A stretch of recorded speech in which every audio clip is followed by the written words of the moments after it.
ስራ አጥነትን በምኞት ሳይሆን በክሎት ማሸነፍ።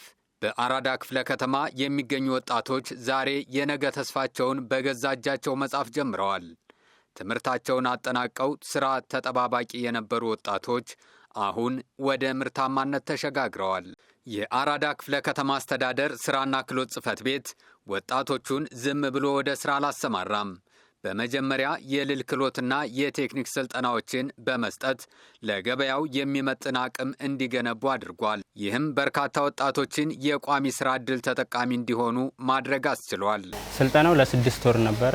እኔ ሰለጠንኩት በከቲንግ ላይ ነበር እና ስልጠናው በጣም አሪፍ ነበረ። ብዙ ነገሮች አውቄበታለሁ። ከዛ በኋላ እዚሁ ተቀጥሬ በመስራት ላይ ይገኛለሁ። የራሴ ገቢ ያለኝ ራሴን እንድችል አድርጎኛል እና ወጣቶች ይህን ስልጠና ቢወስዱና ቢሰለጥኑ ተጠቃሚ ይሆናሉ። የመጣሁት ከወረዳ 6 ነው። መጥተው በቤት የዞሩ ስራ ለሌላቸው ወጣቶች ሲመዘግቡ በነበረው እድሉን አግኝቼ ተመዝግቤ የ10 ቀን የህይወት ክህሎት የ6 ወር ደግሞ እዚህ መስሪያ ቤት ሰልጥኜ አሁን ላይ ደግሞ ተቀጥሬ እየሰራው ነው ያለሁት። ከመጀመሪያ ከነበረኝ ነገር አሁን በፊት ቤት ነበረ ሙሉ ማለት ስራ አልነበረኝም። ቤተሰብ ነበረ ሲረዳኝ የነበረው። አሁን ግን ቤተሰብ ጋር ቢሆንም ግን አሁን ረሱን እየረዳሁ ያለሁት ማለት ነው። ወደፊት ደግሞ የራሴ ቦታ አግኝቼ ብሰራ ህልሜ ነው። ጦት ከዚሁ ግንፍሌ ወረዳ 7 ነው እና ተፈለገ የተቀመጥንበት ጊዜ እንደዚህ የስልጠና እድል መጥቶልን ነበረ። ያን የስልጠና እድል ያኔ ደግሞ ደረሰኝ ህትመት ነው። ህትመት ደግሞ ስንሰነጥል ፕላቲን፣ ቁጥር መምቻ፣ መቁረጫ፣ ማተሚያ ብዙ ነገር ሰልጠናል። እሺ በፊት ሰው ቤት ነበር የምሰራው። ከሰው ቤት ወጥቼ አሁን ከጥገኝነት ወጥቼ ራሴን ችያለሁኝ። በስልጠና ላይ ነበርኩኝ። ከስልጠና ወጥቼ አሁን የቋሚ ሰራነት እየሰራሁ ነው። ራሴን የሚያስተዳድር ስራ እየሰራሁ ነው። የመጣሁት ከወረዳ 6 አራዳ ክፍለ ከተማ ነው። የወጣቶች ስራ ክህሎት ምክንያት እዚህ ልገኝ እችላለሁ። ያው መጀመሪያ በስራ አጥነት ተመዝግቤ ከወጣቶች የክህሎት ስልጠና አለ።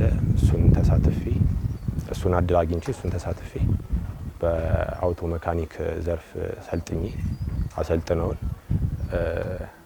እዚህ ጋራጅ ሊያስቀጥሩን ችለዋል። በፊት ምንም አልሰራም ነበረ። ሰፈር ውስጥ ነበር ሙሉ ሰፈር ቁጭ ብዬ።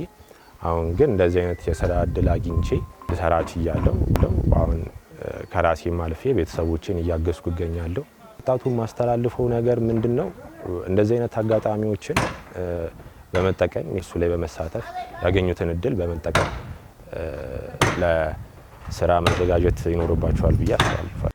ዛሬ እነዚህ ወጣቶች በህትመት በጋርመንትና በጋራጅ ስራዎች ላይ ተሰማርተው ይገኛሉ። እነዚህ ወጣቶች ወደ ስራ ገብተው ራሳቸውን መቻላቸው አንድ ጉዳይ ሆኖ ሳለ ቀደም ሲል ተደራጅተው ለውጥ ካመጡና ራሳቸውን ከቻሉ አንጋፋ ወጣቶች ስር ተቀጥረው መስራታቸው ልምድ ሽግግሩን ፍጹም ያደርገዋል። የአራዳ ክፍለ ከተማ አስተዳደር ስራና ክህሎት ጽሕፈት ቤት ምክትል ኃላፊ አቶ ሶፎንያስ ቦጋለ ይህ ስኬት ተጠናክሮ እንደሚቀጥልና በቀጣይም በሌሎች ዘርፎች ሰፊ የስራ ዕድል እንደሚመቻች በልበ ሙሉነት ይናገራሉ። አጠቃላይ በክፍለ ከተማችን ለረጅም ጊዜ ስናሰለጥናቸው የቆየናቸው በተለይ የብቃት ወጣቶች ልምምድ 854 የሚጠጉ ስልጠና ሰልጥነን በክህሎት ስልጠና 12 ቀን ካጠናቀቁ በኋላ ወደ መለማመድ 6 ወር እንዲለማመዱ ካደረግናቸው በኋላ ከተለማመዱ በኋላ እዛው እንዲቀጠሩ በሰፋፊ ተግባራት ላይ በደሞዝ ተቀጥረው እንዲሰሩ ያደረግናቸው አሉ።